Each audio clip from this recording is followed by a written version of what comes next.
If you've ever tried to sell vendors on Shopify, you've probably been hit with a shit ton of bans. Like, it literally happened to me. On my first 1K day, my payments got taken down and customers could only check out using PayPal. And since then, I've learned all the different ways to get around the Shopify algorithm and actually not get banned. So I'm going to go through 3 scenarios from hardest to easiest and tell you how to fix it. Alright, so for scenario 1, I'm sure you've seen stores like Vinted Resells where they'll literally just put brand names on their website, blatantly show that they're selling reps and not just the vendor links, right? How the hell have they not got banned? I mean, I was doing some research into their payment method and bought from their store multiple times, and there's a few reasons why they aren't banned. And to be honest, this one's quite difficult. You see, his payment method has been taken down multiple times, and since he doesn't have Apple Pay available on his store, that means he uses a warmed up Stripe account. Now, Stripe is a second payment method which is normally integrated into Shopify payments, but you can also use it as like a third party software, right? So usually you can use this as an alternative if your Shopify payments do get taken down. Now, you should only turn off Shopify payments if this applies to you. Shopify is saying that your payments have been deactivated and customers can't check out. And the way you see this is by going to your settings and then to payments, and then you'll see one of two things. If it says payments held but customers can still check out, don't switch to Stripe. This just means that you've had a quick influx of sales on your Shopify store and they're just going to hold your payments for a few days, maybe a few weeks. But since customers can still check out, do not switch to Stripe because, in my opinion, Shopify payments is slightly better than Stripe. However, if it says your customers can't check out like it does here, you should switch to Stripe, okay? And to switch to Stripe, you need to go back to your billing address, deactivate Shopify payments because it will ask you to, and then change your billing address to France. Now, you can just pick any random like address in France. It's not a big deal. Now, if you switch your country to France, you will actually be able to use Stripe payments as a third-party processor. Stripe is a bit less strict than Shopify, so you can still use these payments and your customers will now be able to check out if you do switch to Stripe. So Stripe is so easy to do. All you do is go on their website, stripe.com, then you make an account, and then you go back to Shopify and connect Stripe to your Shopify store. Remember, you have to set your billing address to France in order to change your payments to Stripe.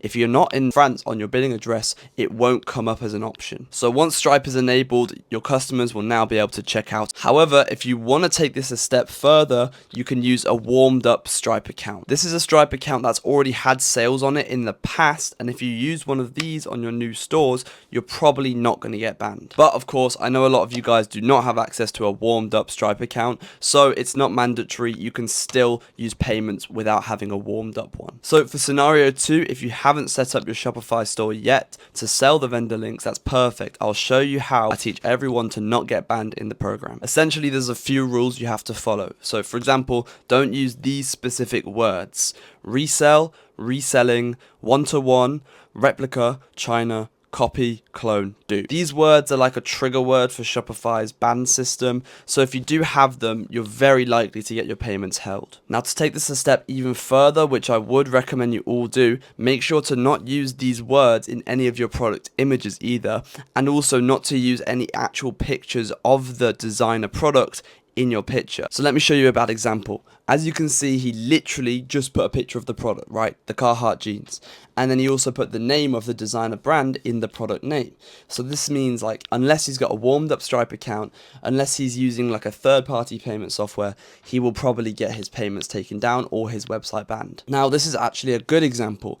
It's good because the brand name is misspelled, so Shopify won't detect that it's trying to sell Dyson vendors, and the image is not of the actual product, but a logo from ChatGPT, right? Now, I've already gone over how to make like a super clean, good converting Shopify website for selling vendors in a different video on this channel, so I'll put it at the top right if you guys want to check that out. But to make all my product image icons, I just use this ChatGPT prompt that I'll put on screen now, as you can see.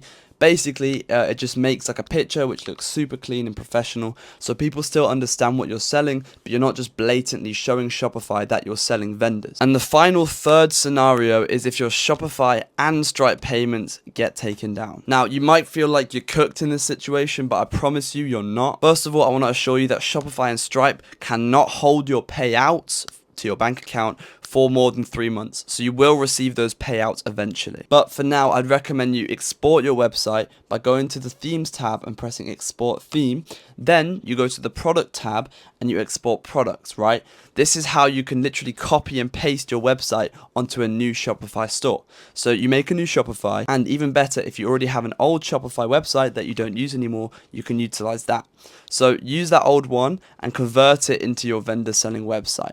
Obviously, you don't have to have an old one. You can just create a fresh Shopify website. Once you've made your new website, all you do is you go here and you press import theme, and it should save all of the descriptions that you wrote.